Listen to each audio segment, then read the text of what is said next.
Joe, what do ugly chicks and mopeds have in common? I don't know. What do ugly chicks and mopeds have in common? They're both fun to ride till your buddies see you on them. Carnival Personnel was recorded in a dank, moldy basement.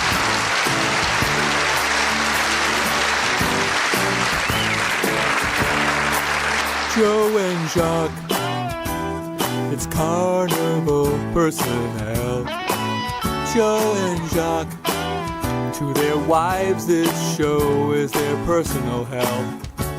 Well, the show sounds the same every single week. Cats are great, Trump is lame, and Joe barely speaks. Who you think still listening? Who you think still listening? Besides Jim and Biff, yeah. And don't forget Richard. Here's a random review. No one cares about you two, Joe and Jacques. Joe and Jacques, Joe and Jacques, Joe and Jacques. That song would be funny if it weren't true. Hey, welcome to Carnival Personnel. This is Jacques. This is Joe. And let's get right into it. First of all, a few more followers that aren't bots on Twitter. Very excited about that. We need more bots on Twitter. We do. Following us. And we do. The people who are forwarding this on Facebook and posting it on Twitter. But I will say at Twitter the other day, I almost did something I never thought I was going to do on Twitter. And then I did do something on Twitter, and I actually wrote the person and I told them, F you. How dare you make me forward a cat video? Oh, God. I didn't see this cat video. Please, elaborate. It's a friend who was in the Growlings with Jimmy, has a pretty funny, he's a pretty funny Twitter follow. And he had Jimmy whom? Jimmy, I'm very sorry. The esteemed Broadway actor, Jimmy Fowlie. Ah, okay, go on. But yeah, there was a funny cat video, and I looked at it because it comes up on my feed. I'm like, oh my God, am I about to like a cat video? Am I a guy pushing 50 about to like a cat video? And it was hilarious. So I did. I not only liked it, I retweeted. I'm like, F you for making me like this. And now that you own your own home, next week you'll be telling kids to get off your lawn. Oh, yeah, exactly. I thought you were going to go with the have more cats. Well, let's actually talk about Mr. Fowlie. Okay, so do what we want to start. So Yeah. we're going to play a little clip from 1994 from one of the early shows Joe and I did together. Yeah, it was called Formal Edition. We all know it. We all love it. We don't have to retread that, but let's take a trip back into the Wayback Machine and listen to Gold.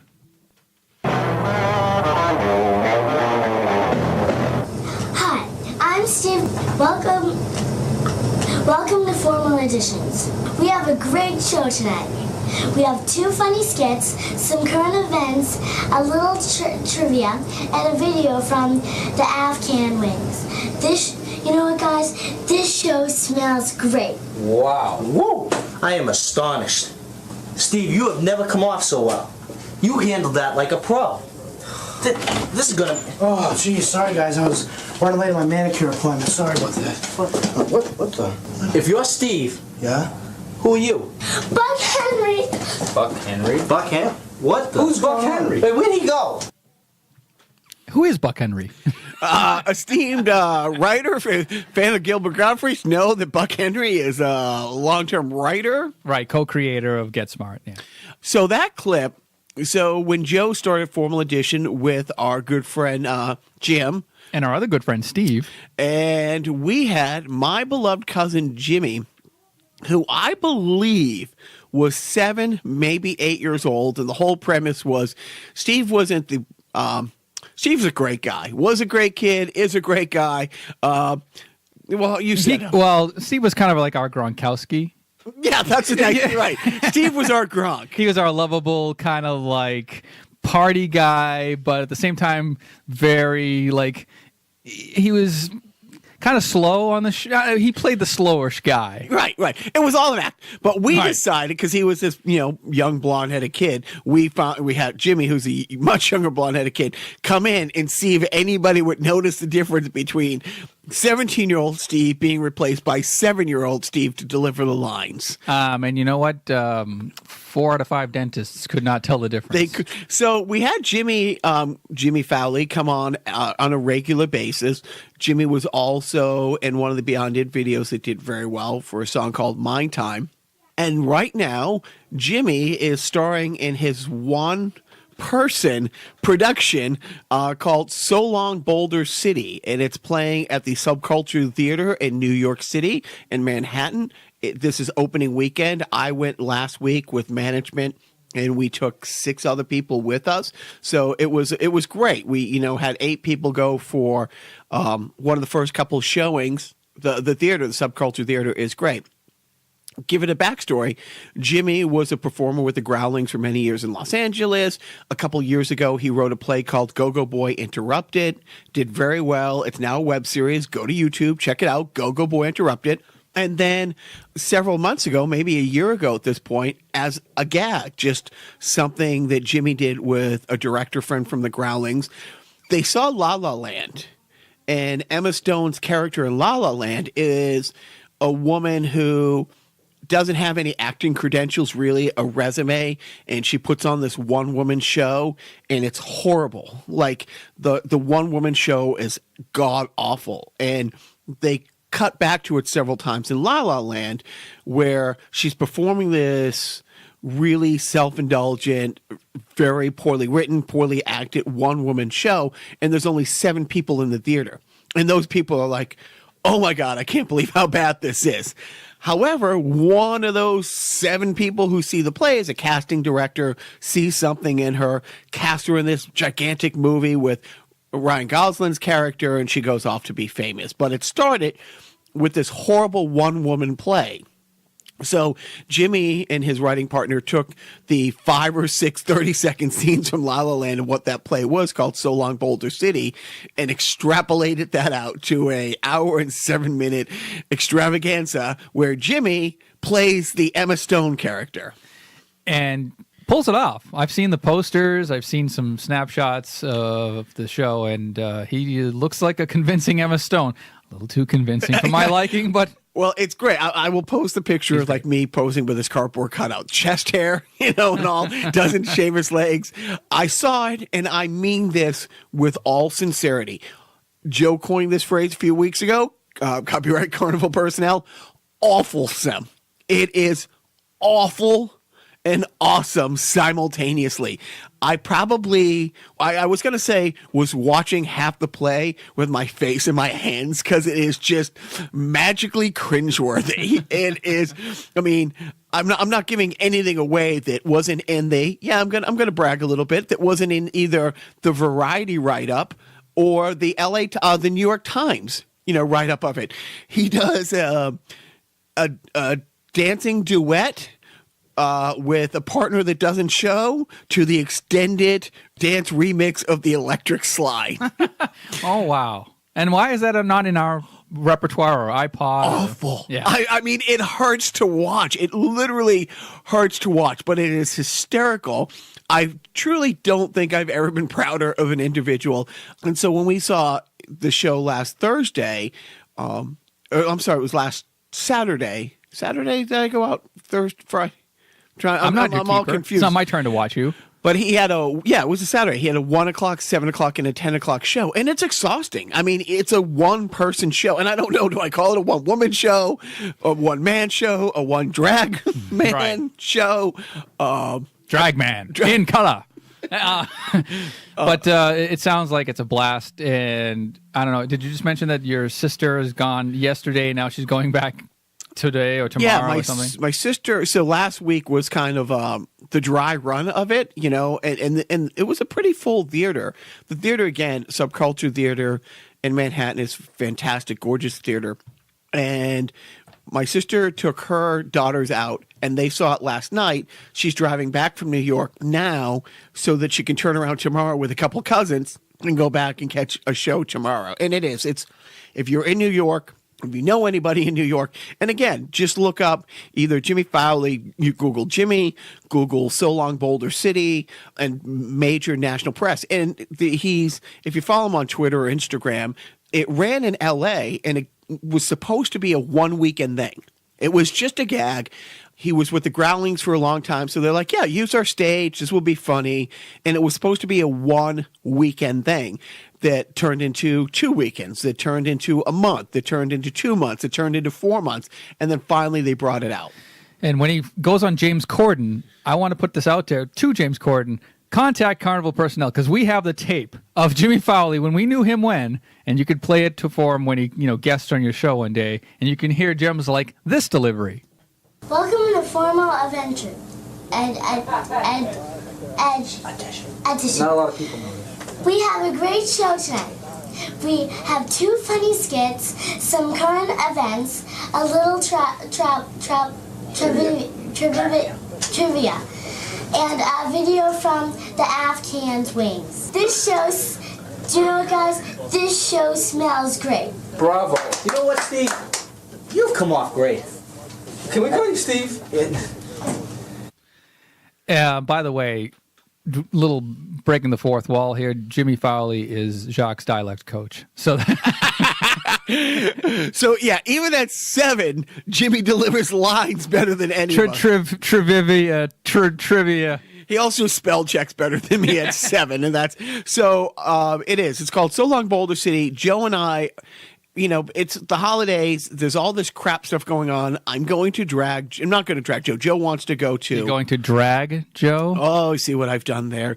And we will get Jimmy, and we'll do like a whole sideshow with Jimmy and So his career is on fire. Speaking of fire, what a segue. My beloved home in Los Angeles is en fuego, as many of the residents there would say. That's fire in Spanish. Wow. Yeah, Look you at like you. that? And when I say it hits close to home, it hits close to Biff's home. Hopefully Biff kept his iPhone, he's a Samsung guy. So Wait a minute. Get your Samsung phone as far away from the fire as possible. Maybe the Samsung started the fire. Samsung started the fire. Biff was away on a business trip, but his wife and son had to evacuate the house. He got back to L.A. yesterday and still couldn't get to his house, and he finally got there this morning to find out that, yes, it is fine and stuff like that. But you see the pictures, and it's like, okay, we knew the blowers was going to turn this country into a fireball of hell, and when you see the pictures, mission accomplished. Somebody tweaked that now kind of infamous video of the highway crawl where you see the sign for like the Getty Drive exit or whatever it is with the fire burning in the background, but it's like this green highway sign. So somebody superimposed over that, "Welcome to 2018." It was just like, oh, that's awful. Yeah, awful. So in my 20 plus years there have been a good 3 or 4 major fires where lots of my friends who live in Burbank and live in the, area had to seriously worry about their houses, going up. As much as LA is the second biggest city in the country, it is still in a largely wooded area. I mean, it's not an everyday thing that you would see a bear and somebody like on the news, but at least, once or twice a year in the summer, you would see a bear in somebody's pool in the backyard or something like that.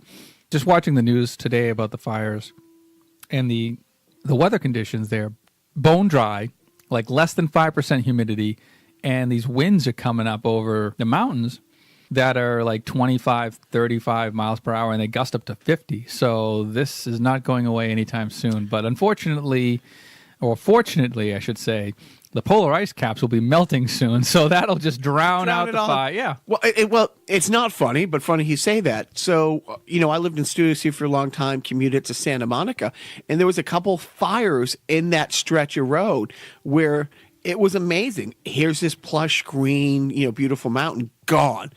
And crazy enough, like 2 years later, you wouldn't even know there was a major fire there. But one of the crazy things is you get all these fires because it is so dry. I mean, LA is a desert. The only reason there's any trees and any grass there at all is the Hoover Dam. It shouldn't exist. Like Los Angeles is not much different than Vegas. It shouldn't be as plush as it is. And my 20 years out there, I'm going to say it wasn't uncommon for it to not rain for 6-7 months. And last year they broke a drought that was a 3-4 year drought where it rained truly a handful, like a real serious rains. But then on the other hand, you know, when these fires happen, it's scary, and the photos are breathtaking. I mean, you're looking at these things and they look like some CGI, you know, hell on earth. Yeah. Although, to add some levity to this, The Onion did post a picture with the headline, "Frustrated LA fire stuck in LA traffic." and the other moment of levity that, yeah, I think is awesome. I don't know if his original tweet was a couple days ago, if somebody pulled an old tweet, but Rupert Murdoch's house, you know, was on fire. And somebody took a tweet that he had sent out where he was flying over the Arctic, and he took a picture and he's like, "There's no such thing as global warming. Here it is, 300 miles of ice." And somebody responded, "Dude, your house is on fire." And I was like, yeah, perfect. So the next fire is Al Franken fired himself. I don't know. Poor. I won't say poor Al. I'll say poor America.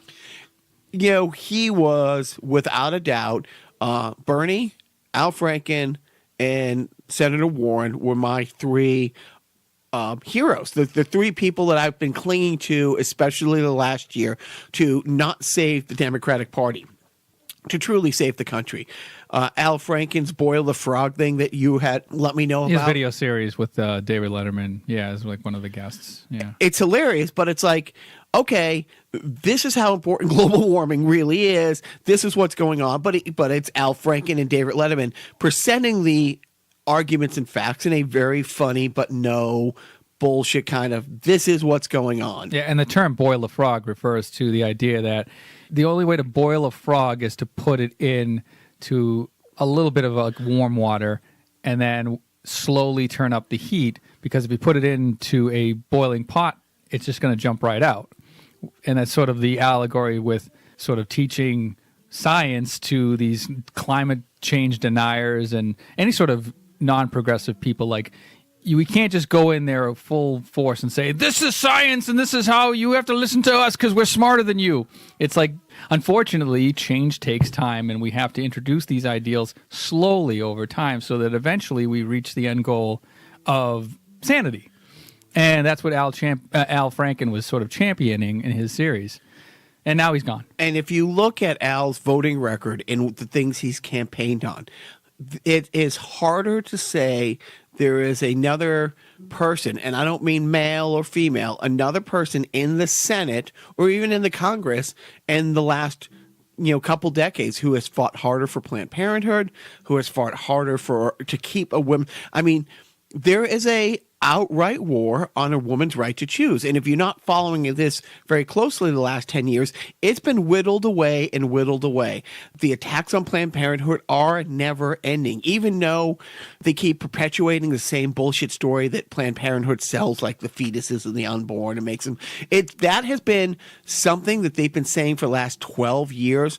There was these videos that showed that they were doing it, that those videos were then shown to be doctored, and the people who did those videos are put in jail for doing that. And now, just this week, Jeff Sessions is pushing the Department of Justice to reopen investigation. There is a war on Planned Parenthood. In the state of Texas, they came out with all these crazy laws that have shut down all but 3 places where a woman can express her right to choose, you know, those clinics. In the state of Texas, it is bigger than the country of France. There's only 3 places that you can go. And then you see all these other states where you have to have these very invasive, very, very invasive procedures done and sonograms done in order to get... My point is, Al Franken has been a champion for people, men, women, children, everything. He's a great senator. It was obviously he was headed towards a presidential run. And now, because of allegations, and a lot of these allegations are coming from people saying, "I just want my story out there, but I don't want him to resign," he was forced out by his own party. So what's the end game? Now, we have to obviously take allegations like that seriously. And Al Franken was willing to go with the Senate Ethics Committee reviews, but pressure was mounting. More allegations were coming out. The cat's out of the bag. The attention is too hot on this type of topic now. He's a liability for the party. Do the Democrats now sort of is this part of their plan? Is this part of the bigger plan as the Democratic Party to oust and clean house and show the Republicans and show the rest of the world or the rest of the country, hey, if we're going to try to hold Roy Moore accountable for his sins and try to hold Donald Trump maybe accountable for his past sins, then we're going to do the same on our end. We're going to show you how it's done, folks. This is how you clean house, you drain the swamp. We're going to get rid of one of the best senators ever to have graced the halls of Capitol Hill because of some shitty things that he did prior to him being a senator. Again, levels of look, we can qualify how bad his actions were compared to other actions. We can play what about isms for all day long. The fact of the matter is, he's a politician now. This is politics. It's kind of like, we can't say, well, that's not fair. He was a very good guy. The ends don't justify the means. Granted, but this is the big leagues, folks. It's not. It's kind of like a college player coming into the NFL and saying, I don't like the way they're hitting me so hard. Well, these are the rules of the game. This is how it's played. You have to sort of, going into politics, know that your enemies are going to be out there lurking to take you down and look for any sort of awful misgivings that you've done in the past. And, it's interesting now. The timing of all of this is just, I don't know if it's just sort of a perfect storm or if it's a conspiracy, like maybe some of these alleged, I don't want to victim blame. No, and I get it, but you, one of the first points you made is one of the most important points. Is Al Franken came right out and said, I want to investigate this. I will sit with the investigator. He's not running from it. From day one, he never said, nope, I didn't do it. He did say, I don't remember it the same way. He did say, yeah, that picture, I was being an ass, I was being an idiot, it was completely inappropriate. But he did welcome the investigation. He did welcome hearings. And the unfortunate thing, and you said, well, you don't know what the Democrats' plan is. You don't know what their plan is because they don't fucking have a plan. Why? Because they're Democrats.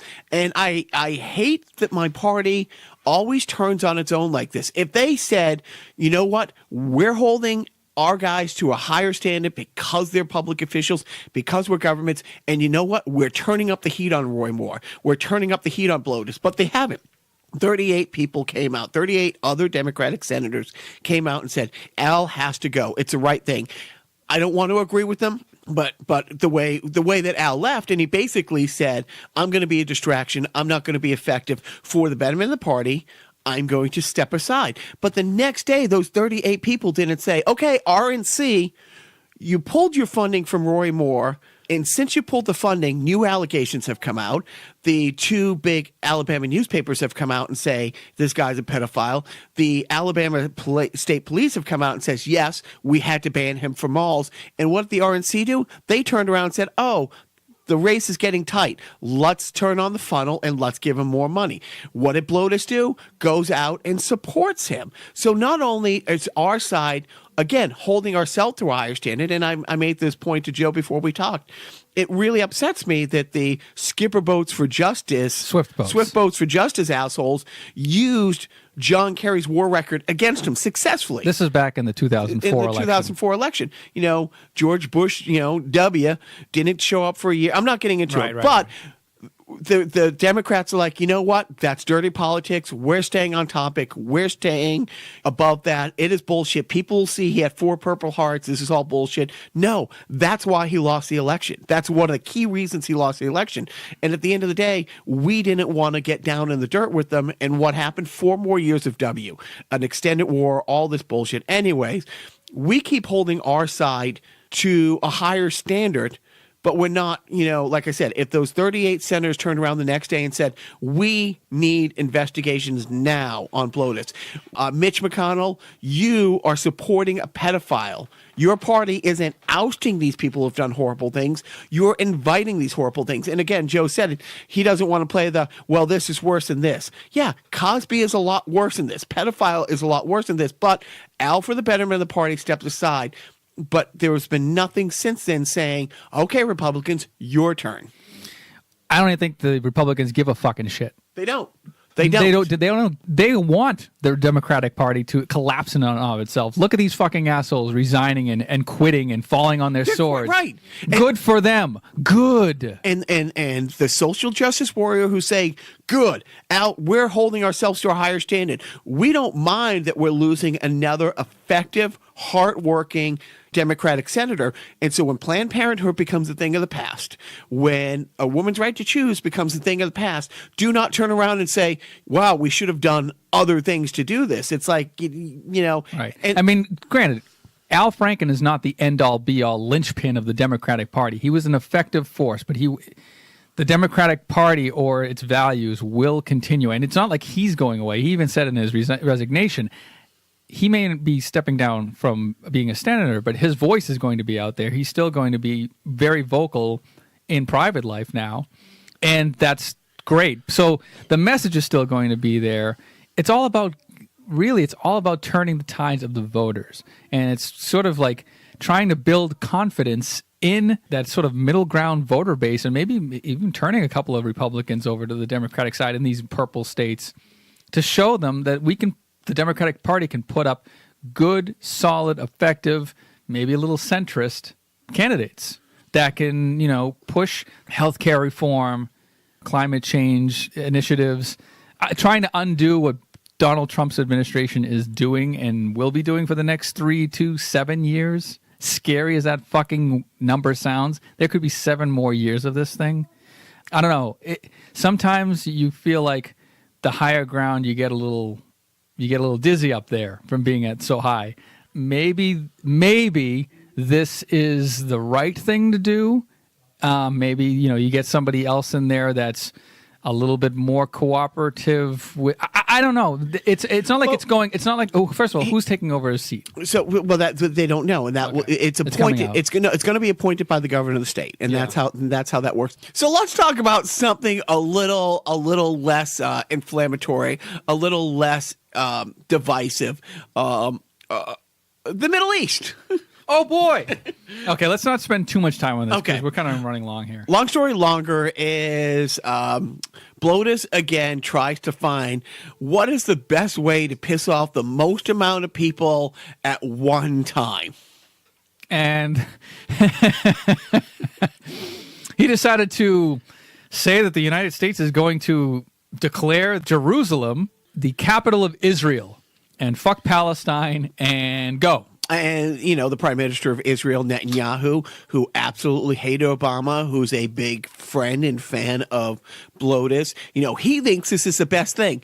All the other Arab nations don't think so much. All the, basically everybody else, like England's come out and Germany's come out. It's like, this doesn't get things moving in the right direction. This takes any kind of progressive thing that has happened at all and just... by the time this post, who knows what has happened. But it's not a smart thing to do. And basically, we don't have an active State Department coming in. I haven't even seen what Rex has said on this. But we don't have a working State Department to, I don't know a better way to say it, put out these kind of fires. But instead... you couldn't think of anything worse to do right around the Christian holiday, come out and declare that, the Christians are going to come in and tell, the Arab and the Jews, this is how it works. Since I'm not smart, I'm going to quote a very smart person that I follow on Twitter. Her handle is, oh no, she twitn't. And very, very funny, like a writer personality.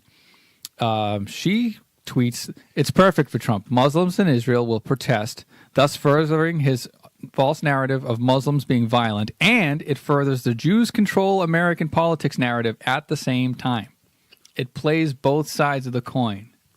Both sides of the hate coin. Exactly. So this is just like, win-win in Trump land. Right. So his absolute fervent 35% of the population that love everything he does, this just plays into all that stuff. I declare 35 the majority number. All right. Well, enough of this is good. Thank you. Star Wars.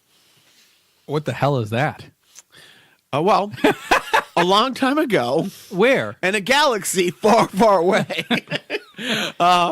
So by the time this podcast posts, well, all the trailers are out, and we're about a week away. I am one of the few people who still refuse to. I go so far to not see trailers, and now I go so far to look down at my feet as I'm walking in Target to not see the toys on the shelf, because when the revamp came out a few years ago, the BB-8 thing was all over the place. You couldn't not know, oh, here's the new Jar Jar Binks. I don't know a way to say it, but I know the new character of this movie. Right. Well, here is the new character that we're going to try to make plushies of, that we're going to try to, jam down, society and stuff like that. I don't want to know anything about it. So I don't know how you've done avoiding trailers. No, I mean, I watch a trailer once. Like, I don't mind watching the trailers. I try not to watch every trailer that comes out. Now, watching television in December, you can't help but see a commercial for Star Wars. You can't help but see anything that incorporates an image of the Last Jedi. They're not too spoilery, although you do see a new character in the trailers and in the commercials that I won't bring up here. I'm gonna go see it as soon as I fucking can. I don't know. Would you want to schedule the date now, like right here on the should. air? No, actually, we should. I got to take the little guy back to see. One of the two little guys fell asleep during Justice League. I got to take him back to see. Back to the hospital? Yeah, exactly. No, we do this. That's one of those movies that you have to see the second it comes out. It's coming out Friday, December 15th. We usually record our podcasts on the Saturday, before post on a Monday. So hopefully, if the stars align, we will have seen the movie before we record next week's podcast, and we'll have a review for you, a spoiler review. Fuck everybody! We're gonna tell you line by line and dissect every nuance of every character, and we're gonna say, fuck you.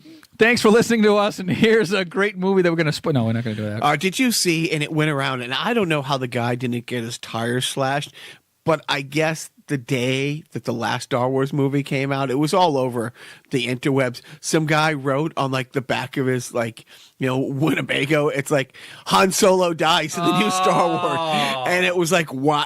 Honestly, if I was driving down the highway and I saw that's worse than Trump for 2020. Joe, you say a lot of dumb things. That's not one of them. that is not one of them. Okay, so now we are going to review a movie. There will be plenty of spoilers. If you don't want to hear any of the spoilers now, I suggest logging off. The movie is, I'm doing the quick math in my head. 50, 60, 70. I'll edit this to make it sound longer. 72 years old. This week's Christmas review is It's a Wonderful Life. And it came out in 46. Yep. This is the movie. And I said I was going to reach out and try to get my friend Daryl on it. This was my movie. This is the movie that I as a probably early teens, found almost by accident. And I think a lot of people have had this experience. I didn't know it was the same movie. Like, I would see 5-10 minutes on this. I would see 10 minutes. And then it did. It took me a couple years. Probably was like 10 or 11 when I started seeing clips of it. And then I saw the whole movie once and realized, oh, that's the same movie. Growing up, of course, a little history lesson for all you millennials out there. It's a Wonderful Life, a movie directed by Frank Capra, released in 1946. It was a movie that starred Jimmy Stewart, who played a man named George Bailey, who at some point decides that he doesn't want to live anymore because he got into some hot water, let's say, and he decides to throw it all away. He was a long-suffering, just like a good mensch. He did all the right things. He made a lot of sacrifices for the betterment of the people around him. And then when push came to shove, it seemed like he was going to go to jail for something that he didn't necessarily do, but he was going to take the fall for it because he, again, was, he was like I want to say he's like the Al Franken of the bad example. But he decided in an act of desperation that he was going to jump off a bridge, and he's then encounters his guardian angel who's been watching his whole life, and he's kind of like he's a rookie simpleton. angel. He's a simpleton, but he's like a rookie angel. He doesn't have his wings yet because he's, he didn't do enough good deeds or whatever Seems like it is. the kind of angel I would get. His name is Clarence. So Clarence dives in to the water off the bridge, and then knowing that George, being the good-hearted soul he is, was going to jump in and save him rather than commit suicide. George then goes on to say that he says that he wishes he never was born versus wanting to kill himself. And then, of course, Clarence grants him that wish. Then he shows him his life, or shows what his life would be like if he were never born. And I'm explaining It's a Wonderful Life to America. But my point is that growing up in the 80s and the 70s, this movie fell into public domain. Copyright had run out. There was no rights to the movie. Nobody really owned the rights. So this movie was around Christmas time, because it has a Christmas theme at the end, was played ad infinitum by virtually any independent or national television station in the area, and it could be played at any point in time. It was like free entertainment. You could not, from Thanksgiving evening on till Christmas, you could not turn on the TV and not see this. Like it didn't matter. Like if you had terrestrial TV only and you just turned the channel, it was on. My favorite part growing up was around Christmas Eve. There were multiple stations like TV 38, Channel 2 PBS, Channel 56. They had a lot of time to fill around Christmas Eve, and every single one of them played It's a Wonderful Life about the same time. Like sometimes they would start at 7, some channel would then start at 8, another channel would start at 9. So you could literally flip back and forth between different parts of the movie depending on what time you're watching it, because every channel was playing them simultaneously. And some channels would do the marathon. Right. Thing. We're going to show this starting at midnight on Christmas Eve Right. through midnight, Yeah, Christmas Day. So it's a great movie. It's barely a Christmas movie. It's not even like it takes place in snow. It takes place around Christmas. There's no manger. It's not like, one of those kind of movies. And it's also, by the way, it's also one of the first post-war movies. Like this is sort of like the war is over, people are coming back, and there is a war theme to this, a big war theme to this movie. George Bailey's brother, Harry Bailey, was a war hero, and his homecoming was on Christmas Eve, so they were preparing for that when this catastrophe happens at the building and loan in which George Bailey ran. And that's spoilers. Their crazy Uncle Billy, who kind of runs the books over there, and he's responsible for depositing money from the building and loan. He's a simpleton too. And hey, here's the simplest job: take this, walk it across the street, put it in the bank. Right, and then he encounters the evil Mr. Potter. And Mr. Potter is like the Donald Trump of Bedford Falls, the town in which they live. And he controls virtually the 99% of, the banks, the drugstores, the department stores. He has that Potter's Field that he, that's kind of like slum housing that he runs. He controls virtually everything. And the building and loan is like the only bastion of goodness in this sea of if it wasn't for the building and loan, the whole town would have been run by Mr. Potter. So great movie. But yeah, Mr. Potter, he has a run-in with Uncle Billy. Uncle Billy unknowingly gives him this $5,000 or $8,000 or whatever it was by accident, because he had some sort of mix. He had rolled it up in a newspaper. Exactly. And he basically hits the guy with it. And it's like, read a paper. Yeah, exactly. Right. And we're not doing this movie justice, but I'm introducing a new segment on Carnival Personnel. It's called Self-Indulgent Theater. That's where I take a classic scene from a classic movie and I reenact it for my own pleasure, for my audience of one. Me. 2. Oh, okay. Standing room only then. So here it is, what I'd like to do for all of our listeners and for Jacques and for me. It's the scene in which George Bailey's father just died. The board is now meeting to decide what the fate of the Bailey building and loan is going to be, and Mr. Potter is one of the shareholders. Not a majority stakeholder, but, his vote carries a lot of sway, and he votes too. So are you going to tell him the backstory about where George is in his life at the time? Well, George's dream was to travel the world. He wanted to get out of Bedford and see the world, and he had so many times put his dreams on hold, and he finally has done everything he can to help everybody, and this is his time to get on the train and get out of town. And he has his bags. To go to college. Yeah, he's leaving town. His bags are in his hand. He's saying goodbye. His father passes away. The board's having the meeting to decide whether to disband the savings and loan, which Potter is pushing for because Potter owns the bank. Yeah, and then George Bailey comes by. He's about to leave, but he decides to stick up for his building loan and for his father's honor. So here it is. Here's a scene done by me from It's a Wonderful Life. Peter Bailey was not a businessman. That's what killed him. Oh, I don't mean any disrespect to him, God rest his soul. He was a man of high ideals, so-called. But ideals without common sense can ruin this town. Now, you take this loan here to Ernie Bishop, that fella that sits around all day on his brains in his taxi. I happen to know the bank turned down this loan. He comes here, and we're building him a house worth $5,000. Why? Well, I handle that, Mr. Potter. You have all the papers there, his salary, his insurance. I can personally vouch for his character. Friend of yours. Yes, sir. You see, if you shoot pool with an employee here, you can come and borrow money. What does that get us? A discontented, lazy rabble instead of a thrifty working class. And all because of a few starry-eyed dreamers like Peter Bailey stir them up and fill their heads with a lot of impossible ideas. Now, I say... Just a minute. No, hold on, Mr. Potter. Just a minute. Now, you're right when you say my father was no businessman. I know that. Why he ever started this cheap penny-ante building and loan, I'll never know. But... neither you nor anybody else can say anything against his character because his whole life was... why, in the 25 years since he and Uncle Billy started this thing, he never once thought of himself. Isn't that right, Uncle Billy? He didn't save enough money to send Harry to school, let alone me. But he did help a few people get out of your slums, Mr. Potter. And what's wrong with that? What? Here, you're all businessmen here. Doesn't make them better citizens. Doesn't make them better customers. You said that what would you just say a minute ago? That they had to wait to save their money before they even... thought of a decent home? Wait for what? Until their children go up and leave them until they're so old and broken down that they... Do you know how long it takes a working man to save $5,000?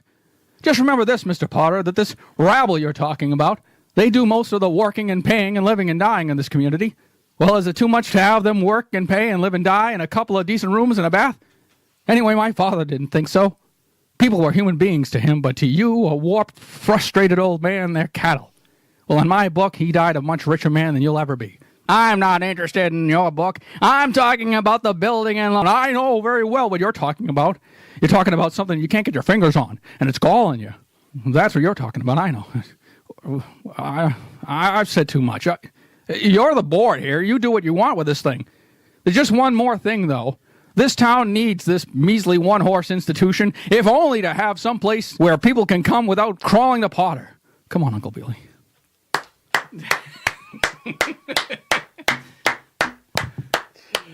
Oh, that just saved me 2 hours to watch. No! Seriously, that was absolute. Thank Joseph, you. Do not get me a present for Christmas. Oh. Nothing will top that. That is my favorite scene. Seriously. And of course, the sad thing is, it's like that's 72 years ago, and that's pretty much where we are now. Pretty much. Yep, nothing's changed. So there's a little sunshine in your cloudy day. But for me to be able to get you a gift for Christmas, because I can't act like that, I'm going to need some defunct sponsor cash. Uh-oh. Let's go to it. The defunct sponsor of the week. Yeah, you're home early, huh? Men can be so stupid. Yeah. Well, say, how about some Campbell's home cooking soup? Grandpa, chicken soup can't fix everything. No, you got to have some tomatoes and celery and carrots, too. Honey, your grandmother never, ever called me stupid. No, she always called me Pinhead. Oh, Grandpa. I knew some soup would make you feel better. Home cooking soups from Campbell. They got their name because of their taste. Let me just open a cold one. Talk some football. Are you ready for some football? Are you ready for some racism? And this week, the racism has me boiling over. Stephen A. Smith is... I'm not a big fan of him. He goes out of his way to play the racist card so much. It is out of... Yes, sir. Teacher? Yes. Who's Stephen A. Smith for us dummies that don't watch sport? Stephen A. Smith is one of the talking heads, probably the talking head on ESPN. He hates all things New England. He hates all things Boston. He goes out of his way to disparage. I mean, he's one of those people who will find a way to tell you the 2 Super Bowl losses by the Patriots were all Tom Brady's fault, and he was pedestrian in their 5 wins. He's one of those guys. And he's one of those guys who every chance he gets to say that Boston is racist, like, yes, Boston has a racist past. Chicago has a racist past. Like, why do other cities get over their racist past? Chicago, there was a suburb just outside Chicago in 1951 where one black family moved into this apartment building. 4,000 people literally broke into the building to throw this family out in 1951. Why does Chicago get to, get past their, people don't associate it? Nobody talks it. Yeah, the Boston Red Sox were one of the last teams to integrate. However, the Boston Celtics, first black, player, first black coach, first black general manager. And my point is, yes, Boston has and it's not a black-white thing here. It's a Portuguese thing. It's an Irish thing. It's an Italian thing. As Dave Chappelle once said, I was in Boston, and I saw an Italian guy beat up an Irish guy, and I said, man, these people are specific. So last week, in the win over Buffalo, and one of either the first or second possession, Tom Brady's coming off the field. They end up having to kick a field goal, 3rd and long. Brady tried to force the ball across the middle. There was somebody more alone than Joe on prom night on the other side of the field. I mean, honestly, at the 10, nobody in the same zip code, and just getting off the field. And Brady knows it. Brady knows he effed up. And getting off the field, offensive coordinator Josh McDaniels says, and you can read the lips, it's like, hey, Dobson was open. Brady takes about 2 steps, turns around, and you can read the lips. I fucking know he was open. And he screams at Josh McDaniels, and Josh doesn't fight back, or he doesn't argue back. Brady just blows off steam. The whole fight lasts maybe 12 seconds. Yeah, Brady had a meltdown. The offensive coordinator is white, and Tom Brady, white guy. Okay, how is this race? Thank you for asking, Joe. Stephen A. Smith decides to go on the air and say, if that was a black quarterback, we'd be having a different conversation. But because it's Tom Brady, people just say, oh, he's competitive. And that became the national narrative for several days. And so in the same game, Gronkowski, who on one play, there was 4 penalties that should have been called against Buffalo. He was held at the line. He was grabbed by a linebacker going all the way across the field. You can see the cornerback has his jersey. And then, the ball's underthrown. It gets intercepted. Gronkowski gets up. The guy's on the sideline. He's out of bounds at this point. The Bills receiver, funny enough, name is White. Black dude is on the ground, and Gronkowski, 1 Mississippi, 2 Mississippi, decides he's going to jump on him and elbow in the back of the head. It was a chicken shit, absolute, dirty, rightfully suspendable offense.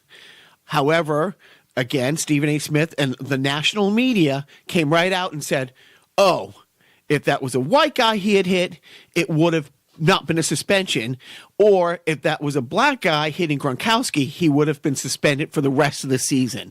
And you're looking at this, there's only been 6 suspensions in the NFL in the last 30 years for on-field bullshit. Every other suspension has been from a repeat offender.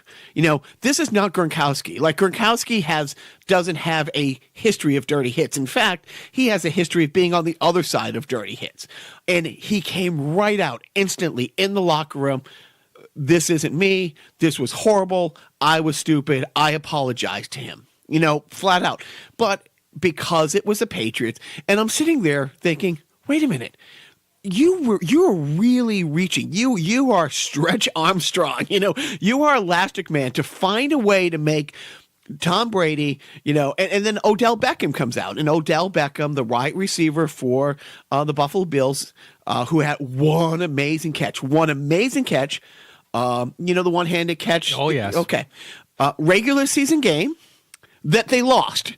But yet, that catch is considered the greatest catch in football. Again, regular season game that they lost. Julian Edelman, who? Right. But that guy is a nut job. He comes out and says the same thing. Oh, when I have a meltdown, and he's had meltdowns where Odell Beckham has some mental problems. Most of the diva wide receivers do. But, he tore apart on the sideline, one of those kicking nets. He's had several meltdowns. He's been in the league 5 years, I think, and he's probably had 15 absolute colossal meltdowns on the sideline with his team, and he's never won a playoff game. Tom Brady, yeah, there's been a couple times in Tom Brady's career where he's had screaming fits with an offensive coordinator. This is the second one in like 5 or 6 years. Most of the time when he fucks up, he knows he fucks up. He doesn't yell at receivers. He doesn't do this. But to make that a race thing, at what point do you say, shut the fuck up, Steven? You are a racist trying to make a race thing out of, but every chance he gets to try to draw a straight line, he is the Black Alex Jones when it comes to Boston sports world. Yeah. Well, I mean, honestly, a lot of black people in the country do not look fondly upon Boston. Because we have a bad history. We still do have Look. I mean, there are more black guys on the field at Fenway than in the stands. But there is no more of a racist thing. They make Boston sound like Alabama or Arkansas. Last year there was a free agent, a white guy who was at Boston Garden, and everybody knows his contract's coming up. And he was getting applauded at Boston, and he's white. And it's like, they're not applauding. It was one of those things where the fans were like, "We'd love you to come play here." And Stephen A. Smith again was like, "They wouldn't do that for a black." Look, Boston's not going to shake it. We had the busing thing. We had the Charles Stewart thing. There's so many racial right, but things everybody has. Like I said, you can go down the list of Chicago, but. To say that the Celtics are a racist organization. And again, one of the other things about first black player, first black coach, first black general manager, first black starting five in an NBA team. Yeah. I mean, maybe he's got to think against the Patriots because of the managements and all the three main players on the Patriots are all Trump supporters. No, alleged. This goes way back. Stephen A. Smith has hated the Patriots, hates the Celtics, hates the Red Sox, he does. So this week I actually get to make a pat prediction because the prediction comes out. The game is played after the podcast post. Yeah, we don't know. We legitimately. You legitimately will not have seen the game by the time you hear this unless you listen to it on Tuesday. But why are you listening to us on Tuesday? There's nothing going on Mondays. You call yourself listeners, fans. We are the answer to the bad Mondays that Garfield has been rallying against for years. What's your prediction? My prediction is we don't have Gronk because he's suspended, and we're playing in Miami, the only other building where Brady has a losing record.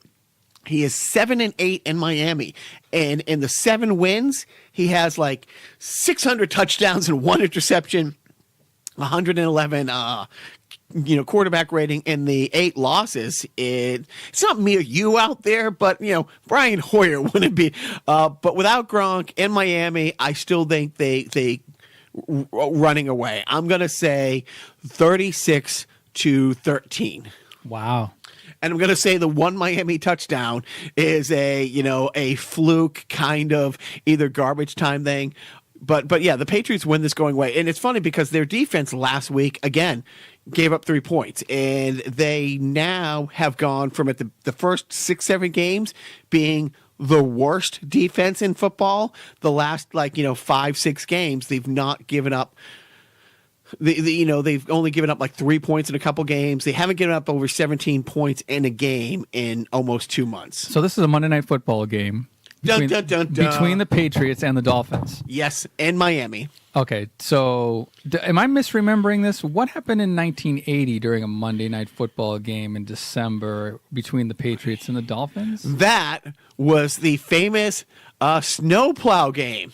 Was it? Yeah. No. Which game are you thinking? I'm thinking about the game where they announced that John Lennon was shot. Oh, no, I didn't remember that. Was that? Am I misremembering that it was Patriots Dolphins? Well, maybe not. Wow. Well, thanks for putting that awful memory. When I think Patriots Dolphins, I got to be wrong. It's the snowplow game. And here's one of the great things about the snowplow game for anybody who gives a fuck.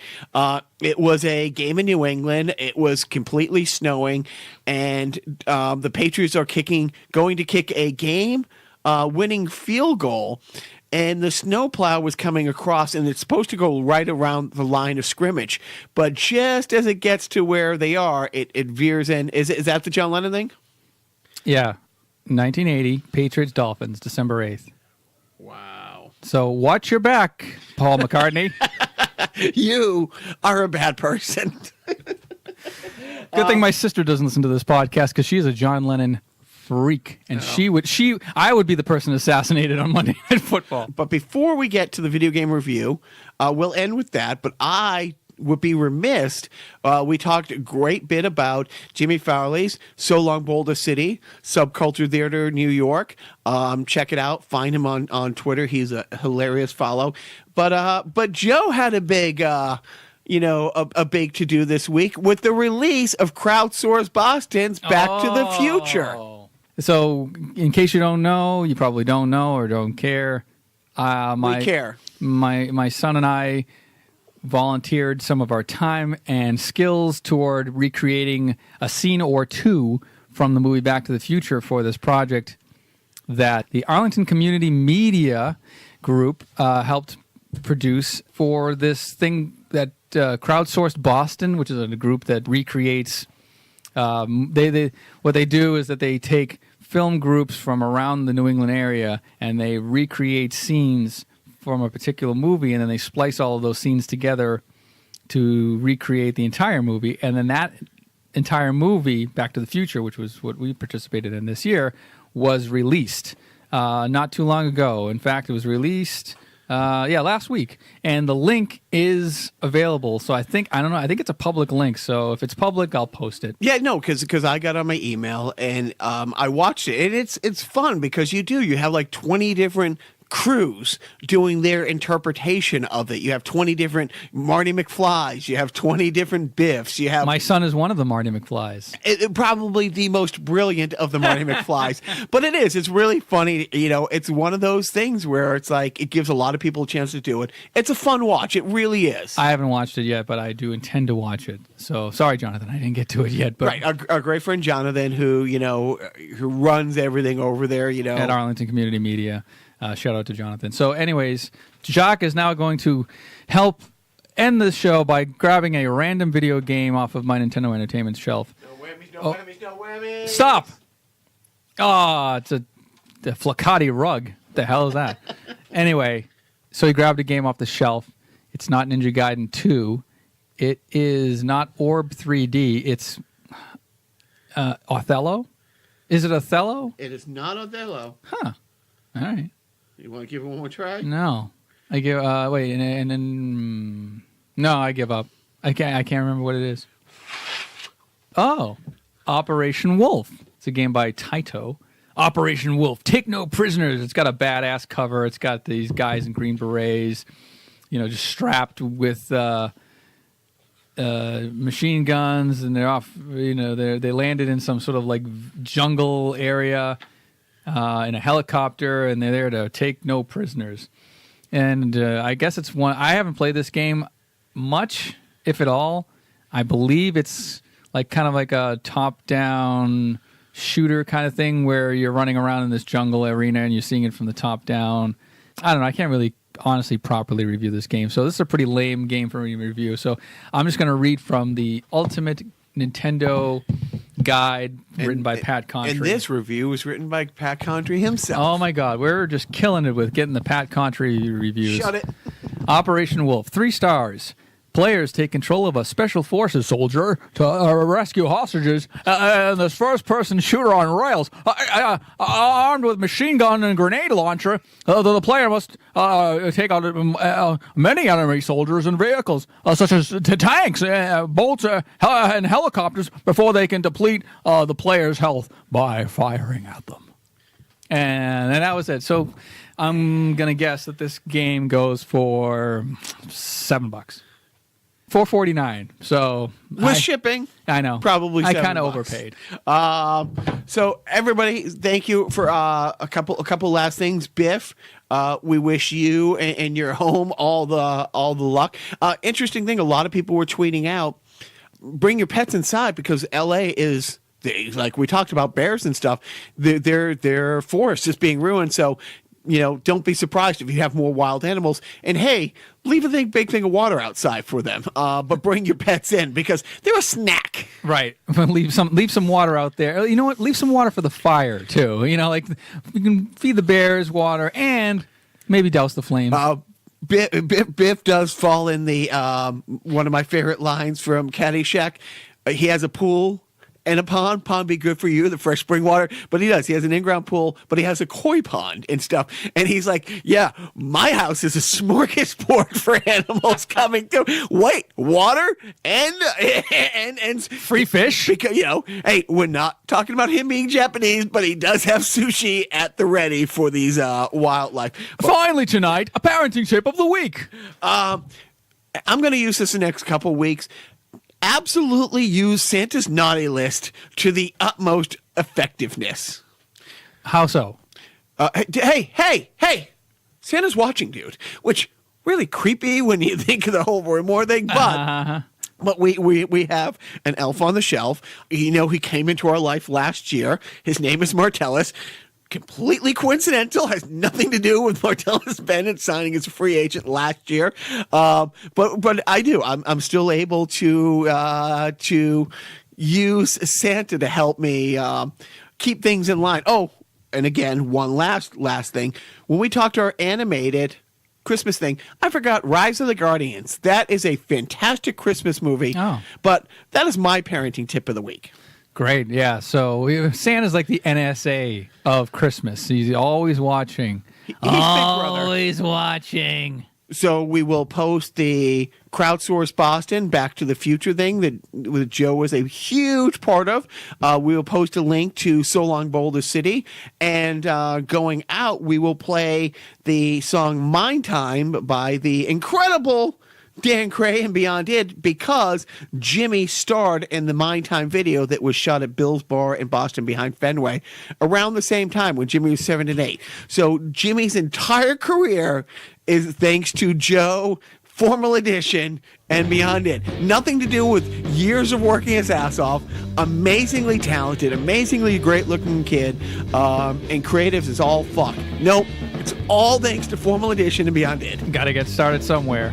And finally tonight, do not forget. A little tiny girl, she walked up to me. She said, man, I just can't see what she doing to your mind. What she doing to your mind? Smoking all that dope, wasting all your time. So wait a minute, girl. She did. I said, smoking don't hurt my mind, you do. And I don't have the time to talk to you.